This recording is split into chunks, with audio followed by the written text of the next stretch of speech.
नमस्कार साथियों, स्वागत है ज्ञान कक्षा यूट्यूब चैनल पर आप सभी का। आज हम चर्चा करने वाले हैं एक भारत वर्सेज इंडिया मुद्दे पे, जो कि काफी दिनों से विवाद का वो कारण बना हुआ है और मार्केट में इसने काफी सुर्खियां बटोरी है। चाहे ट्विटर देख लो, न्यूज चैनल उठा के देख लो या कोई सा भी अखबार देख लो, हर कहीं ना कहीं आपको इसके बारे में सुनने के लिए मिला ही होगा। तो ये विवाद आखिर में था क्या, इस पे हम चर्चा करते हैं। तो साथियों, ये विवाद शुरू हुआ था जब G20 के राष्ट्र अध्यक्ष भारत आए थे और उनको भारत की जो राष्ट्रपति है द्रौपदी मुर्मू, वहां से इनविटेशन लेटर मिला था डिनर के लिए, वो इनवाइट किए गए थे। तो उस लेटर पे प्रेसिडेंट ऑफ इंडिया की जगह पे प्रेसिडेंट ऑफ भारत लिखा हुआ था।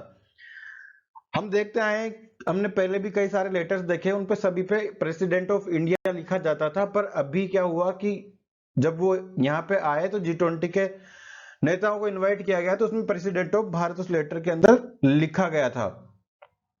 ये लेटर भी आप देख सकते हो, सामने में लेटर दिखाया गया है, इसमें प्रेसिडेंट ऑफ भारत लिखा हुआ है, पर यहाँ पे प्रेसिडेंट ऑफ भारत की जगह पे प्रेसिडेंट ऑफ इंडिया लिखा जाता रहा है। इसके बाद से क्या नाम से ट्विटर पे ट्वीट डलना शुरू हो गए, इसका ट्रेंड चालू हो गया कि अब सब लोगों ने अपनी अपनी राय रखना शुरू कर दी है। कई विपक्ष के नेताओं ने भी इस पे कटाक्ष किया कि इंडिया नाम, ये इंडिया जो गठबंधन बना था, कांग्रेस और बाकी जो विपक्षी पार्टियां थी उन्होंने मिलकर के जो गठबंधन बनाया था उसका नाम भी इंडिया ही था, कि ये सब उस इंडिया के चक्कर में ये इसको भारत नाम लिख रहे हैं और कोई रीजन नहीं है। यहाँ पे भी दिखाया गया है कि द प्रेसिडेंट ऑफ भारत लिखा हुआ है। ये जो धर्मेंद्र प्रधान है, कैबिनेट मिनिस्टर है, उनका ट्वीट आप देख सकते हैं। कई सारी चर्चाएं शुरू हो गई है कि भारत लिखने से क्या सभी जगहों पे इंडिया की जगह पे भारत कैसे लिखा जाएगा, क्या इसका सॉल्यूशन रहेगा। सब लोगों ने ट्विटर पे अपनी अपनी राय देना शुरू कर दी है, इसलिए क्योंकि कई जगह पे हम देखते हैं कि जैसे आधार कार्ड है उस पे भारत सरकार लिखा हुआ है, अपना जो पासपोर्ट है उस पे भारत गणराज्य लिखा हुआ है, पैन कार्ड पे देख लीजिए आप, या जो अपने करेंसी नोट उन पे भी देख लीजिए, उन पे भी भारत लिखा हुआ है। तो कहां कहां पे इनको चेंज करेंगे, तो ये सब चर्चाएं शुरू हो गई और इनके मीम मार्केट भी काफी गर्म हो गया। जैसे कि देखो, since India is renamed as a Bharat, IndiGo as will now be called भागो, क्योंकि इंडिगो इंडिया से जोड़ा जा रहा है। इसके अलावा कई सारे और ट्वीट्स आप देख सकते हैं कि please change your name, Indian express, the times of India, Indian oil corporation, air India, India TV. तो इन सब का जो मीम मार्केट है वो काफी चर्चा में रहा। जैसे आईआईटी था कि आईआईटी से वो बीआईटी हो जाएगा, तो आईआईटीएन से बीआईटीएन कहलाने लगेंगे। मिस इंडिया से मिस भारत हो जाएगी क्या, तो ये सारी चर्चाएं मार्केट में तैरने लगी।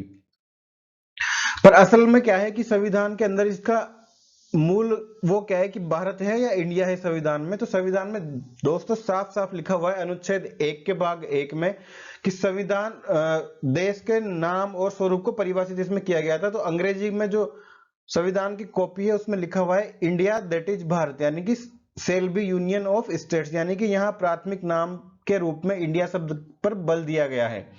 जबकि हिंदी संस्करण में लिखा है कि भारत अर्थात इंडिया। आप अंतर देख पा रहे होंगे कि इंग्लिश वाले वर्जन में लिखा हुआ है इंडिया दैट इज भारत, जबकि हिंदी वाले संस्करण में लिखा हुआ है भारत अर्थात इंडिया राज्यों का संघ होगा। यहाँ भारत नाम को प्रमुखता दी गई है, जबकि ऐसा कुछ नहीं है कि इंडिया शब्द हटा दिया गया है या फिर किसी और कारण से ये नहीं बोला जाने लगा। ये जो इसका राजनीतिकरण हुआ, ये हुआ है विपक्ष के जो इंडिया गठबंधन के कारण। और अगर हम इसका ऐतिहासिक वो देखें तो ऐतिहासिक जो संबंध है तो भारत नाम से ही है। इंडिया एक संवैधानिक और अंतरराष्ट्रीय नाम है। जो ये विवाद का कारण बना था, ये विवाद का कारण बना था इंडिया नाम से जो विपक्षी गठबंधन बना था, यानी कि Indian national development inclusive alliance नामक विपक्षी गठबंधन के कारण इन नामों के उपयोग का राजनीतिकरण हो गया था। जैसा कि मैंने बताया, G20 शिखर सम्मेलन के निमंत्रण कार्ड पर प्रेसिडेंट ऑफ इंडिया की जगह पे प्रेसिडेंट ऑफ भारत का इस्तेमाल किया गया था। तो इसमें बदलाव के कारण भी इसने कई सारी सुर्खियां बटोरी। अगर हम इस भारत और इंडिया के नाम के ऐतिहासिक पृष्ठभूमि को देखें तो हमें जो नामों की उत्पत्ति हुई है, भारत आपको जैसे पता होगा कि कई अलग अलग नामों से जाना जाता है। तो इंडिया शब्द जो हमें मिला था वो हमें विदेशों से मिला था, हिंद भी हमें विदेशों से मिला है और हिंदुस्तान भी हमें विदेशों से ही मिला है।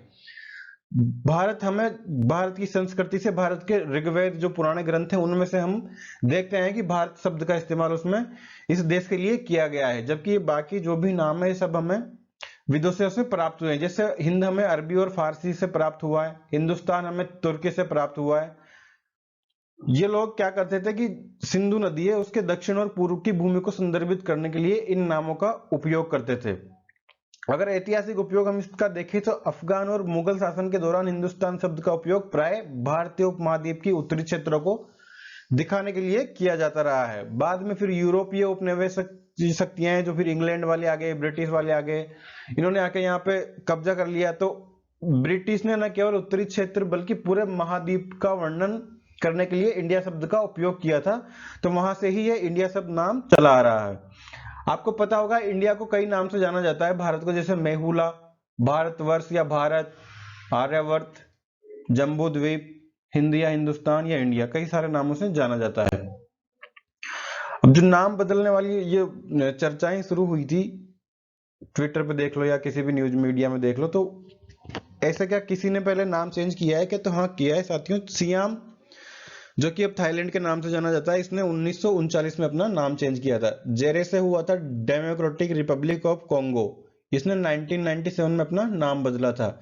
1971 में पूर्वी पाकिस्तान से बांग्लादेश बना था। अभी हाल ही में 2022 में तुर्की से टर्की बन गया था।